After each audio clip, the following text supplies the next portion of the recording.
Hello everyone, nubkeks here. Welcome back to Nub Raids, and in today's video, we are bombing the arena with a fun adaptation I've made to my Lord Shazar build, following on from our cut-in arena team video from a few days ago. So I'm really excited to see how this goes. STONESKIN Shazar. Will it work?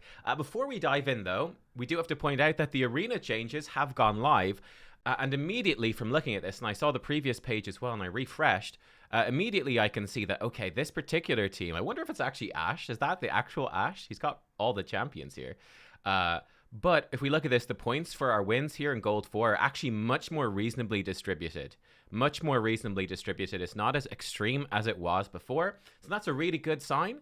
And if we look at the tiers as well, we can see that Gold 5 and Platinum have both come down in the points required. So this is also great. Much easier to get up into Gold 5 now.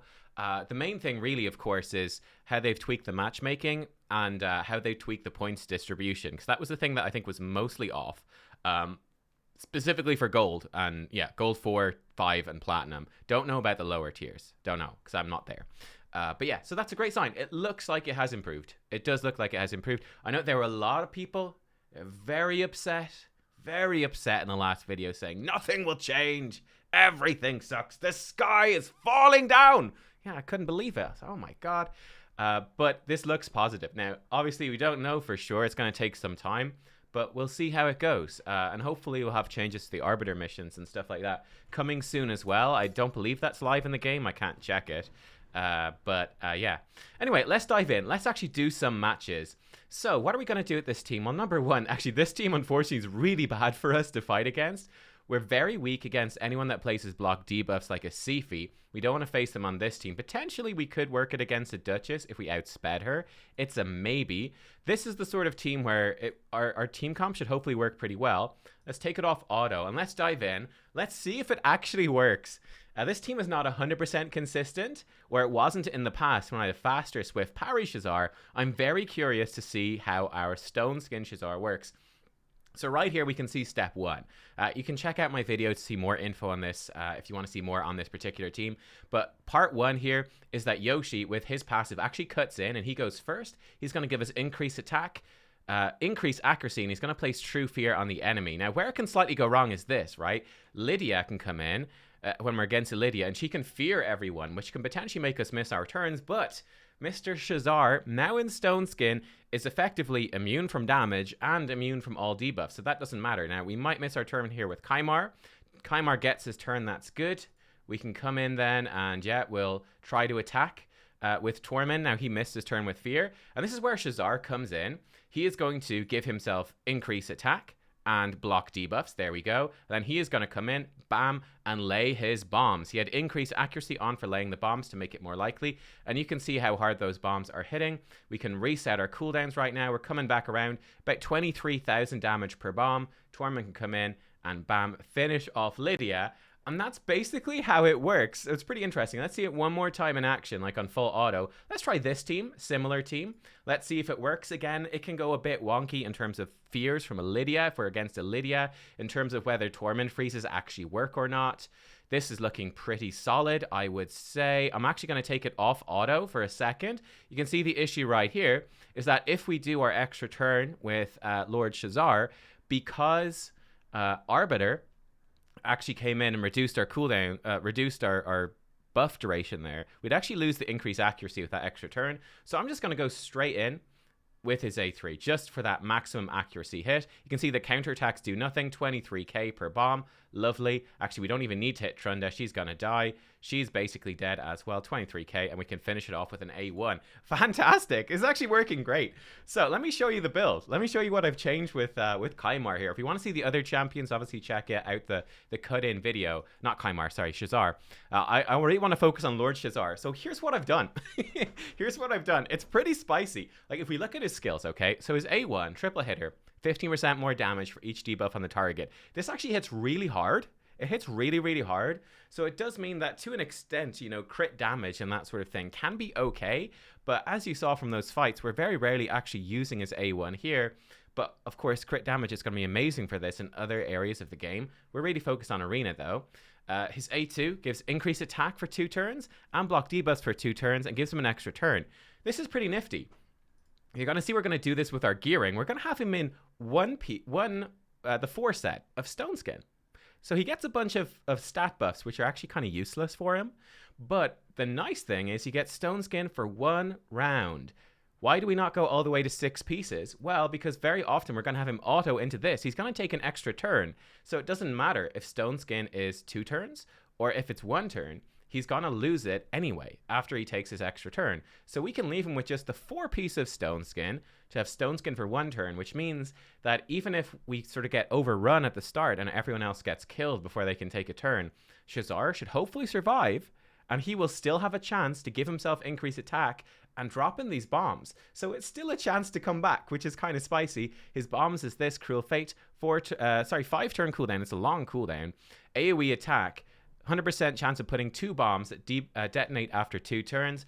And if he crits the target with this attack, it reduces all bomb countdowns by 1 turn. So these bombs explode after 1 turn. This is his big appeal. This is the big draw. If he crits, it's only a 1 turn countdown on the bombs. So as soon as an enemy champion tries to take a turn, boom, they explode, they go down. I did a video yesterday on War Mother. I really recommend you check that out. Her bombs do way more damage, but they have a 2-turn countdown. Now, she can reduce it, but she needs an extra turn. So sort of the advantage of War Mother is that her bombs do way more damage. The advantage of Shazar is his bombs are very easy to get to a 1-turn countdown. And then, of course, 32% speed in Arena. Now, this is where the build is kind of funky. So our speed is pretty low. We've got pretty low speed. I've cranked his attack as high as I can. Now, I'd love for this to be higher. His base attack is high, but not super high. You know, if this was like 1500, we'd be much higher on that attack. It'd be much more impactful. And he's obviously not empowered or faction guardians or anything. So there's room to grow here and some glyphs and stuff. But getting that higher would be nice. I'm 1% short on crit rate, but it hopefully won't matter too much. I have 156% crit damage. And then the important thing is 441 accuracy. So we have enough accuracy to hit most enemies. But as you saw from my actual team comp, if you had a Lady Kimmy, you could build a different sort of team. Basically what I'm talking about, a Yoshi the Drunkard, Lady Kimmy, champions that give you increased accuracy. Or potentially, you know, champions like Nari the Lucky that can give you decreased resistance on the enemies. That could work as well. But if we increase his accuracy, he jumps up to 660, which is going to be enough for most enemies at my level of Arena. Okay, we're going to struggle against like Mithrala Lifebanes. We might struggle against some really well-geared Duchesses, things like that. But I'm not going to be running into like those sort of platinum tier players that often. So I can get away with this. And obviously, if you're earlier in the game, you could drop that down a bit. But to make this happen, you can see we've got a stone skin, right? So we've got a weapon here with crit rate. Actually has a bunch of crit damage, which isn't great. We could definitely find a better weapon than this at some point for sure. We have a helmet that needs some glyphs and stuff. This is, again, not too good, but it gives us some speed, which is okay. And a bit of crit rate, but we could definitely find something better. He has a shield, which I haven't fully rolled up because I ran out of silver, but the defense doesn't really matter. And this can't give us attack percent anyway, though a bit of crit rate, crit damage, or accuracy. He has accuracy on it already. Could glyph it up more. That could be nice. Crit rate gloves then. This is where it gets important. Crit rate gloves to make sure that we hit that 100% crit rate. Attack percentage chest. And attack percentage boots. So we need to pick up enough speed really to go about 170 speed at least. But the advantage of this is that it helps us hit that crit rate easily, which is nice because our sets aren't helping us get crit rate. Stone skin gear is limited, so crit rate gloves, attack percentage on the chest and boots to crank up his damage. Then we have an attack ring with some attack percent. Again, room to grow there with more rolls into it. Now, I don't have an attack necklace, but an attack necklace with multiple rolls into accuracy would be the ideal thing. It'd be better than crit damage. The crit damage you don't actually really need, but the attack neck would be good. I think a 6-star maxed out level 16 attack necklace would give him, I think, about 1,273 damage on his bombs. I think I did the maths earlier with increased attack. It's about another 1,200 damage on his bombs with increased attack, which is pretty nice. We would want that. I just don't have the silver or the actual piece at the moment. And then he has an accuracy banner. Again, trying to crank that accuracy up with attack on it, some speed on it. So that is very, very nice. But yeah, it's pretty fun, right? Check out his masteries then. We've gone a really weird way with these masteries, okay? Have you ever seen a mastery tree that looks like this? Probably not. So what have I done? I got him crit rate because I need to get him up to 100% crit rate. I'm a bit short with the gear that I have. He really wants to crit to get those bombs exploding. Gave him crit damage because we might as well. Then I gave him Whirlwind of Death, more speed whenever he kills someone because he will get kills. Cycle of Violence, chance to reduce the cooldown of a skill if he does more than 30% of a target's max HP. Thought that's kind of nice to give him a chance to get back around to those bombs, potentially. And then Kill Streak. Whenever he kills someone, his damage is going to stack up a bit. Again, he's going to be getting kills all the time with bombs. So some of these are just sort of set up that, you know, when he actually kills people, if they get a revive off, it's giving him a few tools to sort of get more powerful, get back to his bombs, hopefully a bit faster, and then wipe them out with the bombs again if Kymar dies and can't reset him.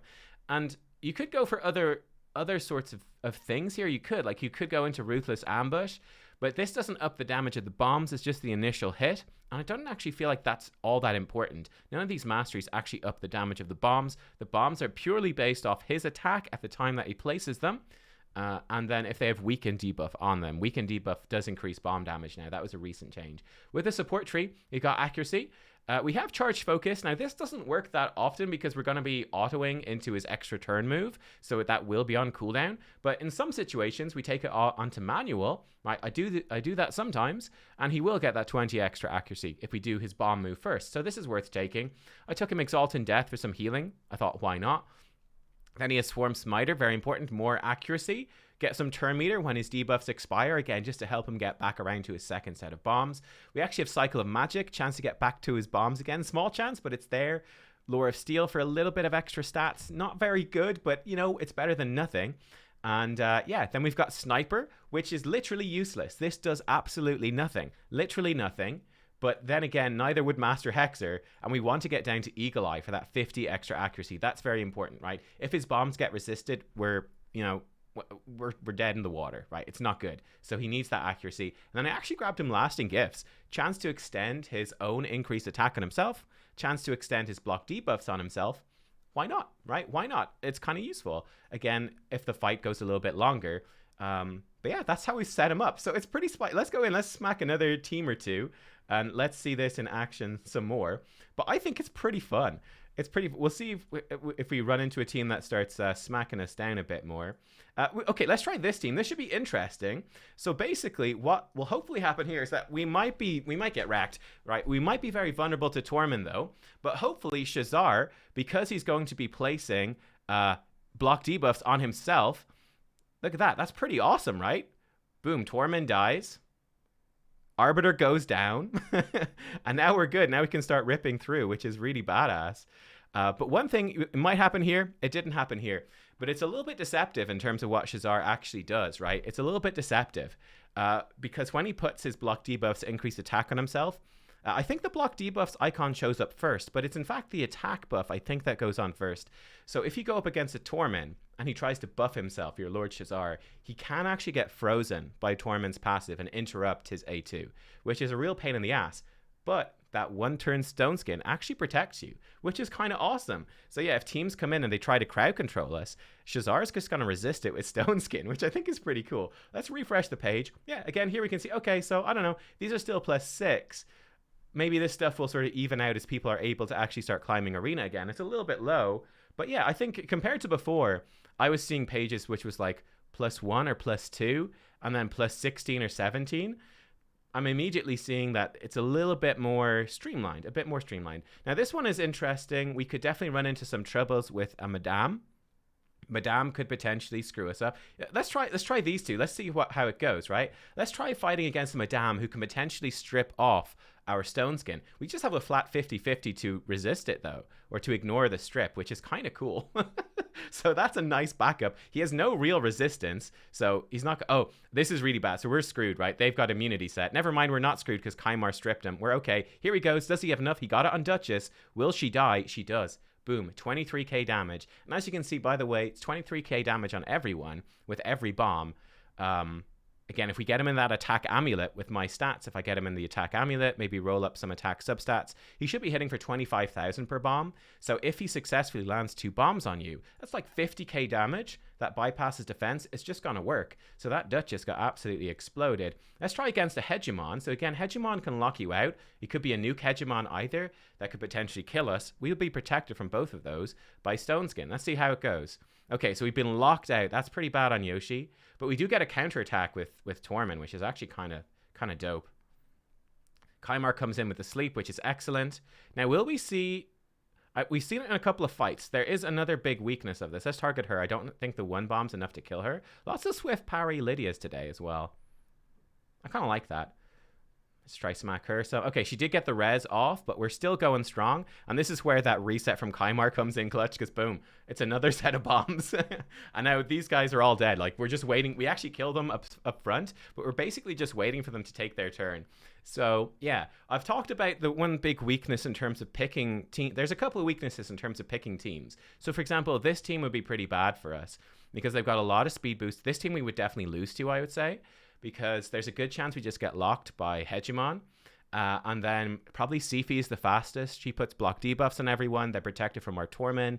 And then with the speed boosting from Arbiter, it's highly unlikely that Kaimar would actually get to step in and lock him out, right? Our cut-in is, our real cut-in champions are Tormund and Yoshi. And both of those rely on placing debuffs. And Sifi blocks them. So Sifi's really, really bad. She also removes freezes with her passive, a chance to remove that. So she's really bad for us. That's definitely something to watch out for. But against a lot of other teams, it does work. It does work. So there you go. I think we could actually beat a lot of the teams on that page. It actually looks pretty good. But let me show you the one, apart from champions that can place block debuffs or champions like Mithrala who are going to have extremely high, like my Mithrala, in terms of my gear right now, what I can put together, if we add her resistance and accuracy, she's over 700 resistance. So even with increased accuracy, yeah, my Shazar, you know, based off the gear levels of my account, they're both in similar standard gear for my account. She out resists him by like 100 resistance. So he's not going to place any debuffs. And then she can potentially come in and cleanse. That's going to be very bad. Or obviously champions like Riho Bone Spear, anything like that is going to be really bad. So you have to pick and choose. Now, the other problem is if we go into masteries, there's a couple of defense masteries that you definitely have to watch out for. So one of the big ones is Resurgent. If you do more than 25% of a target's max HP in a single hit, they have a 50% chance to remove a random debuff. So this can be kind of nasty. This can mess it up because this can cleanse one of your bombs, which is a huge chunk of damage gone. So that can be definitely difficult, which is part of why I actually think that we don't take things like Ruthless Ambush, why we would love to put him into an attack amulet so that, yeah, he's going to hit pretty hard with his A3, right? His AoE hit. It's going to hit pretty hard, but hopefully it won't trigger Resurgent as often and more of the damage is loaded into the bomb portion. So yeah, that's a theory in terms of how it might work. We'll see how consistent that is over time. There's another one that's kind of bad. Yeah, so this one is also dangerous with my particular team comp, Wisdom of Battle. 30% chance to put block debuffs on the champion when Stun, Sleep, Fear, True Fear, Freeze, or Petrification expire on this champion. And as you guys saw from my team, I've got Sleeps from Kaimar, I've got True Fears from Yoshi, and I've got Freezes from Tormund. So this can get pretty bad. You know, if they wake up from their sleep or their freeze or whatever, and they get this block debuffs on for their turn, it means that his bombs aren't going to place, which is potentially very bad. Again, that is where Prince Kaimar, with the turn meter boost and skill reset, becomes very important to get back around to a potential second set of bombs, which will almost definitely take them out. But that is definitely something to watch out for and to be aware of. That can definitely go wrong. They're the two big ones that can go wrong in terms of the masteries. And that's definitely a weakness. But yeah, I mean, honestly, I've been pretty impressed with this, to be honest. I think this is working pretty well. It's a fun experiment. But yeah, STONESKIN Shazar. Is it good? Yeah, I think it's really good, actually. I think it's great. Just giving you that protection, sort of guaranteeing effectively that he's going to get his attack off is really nice.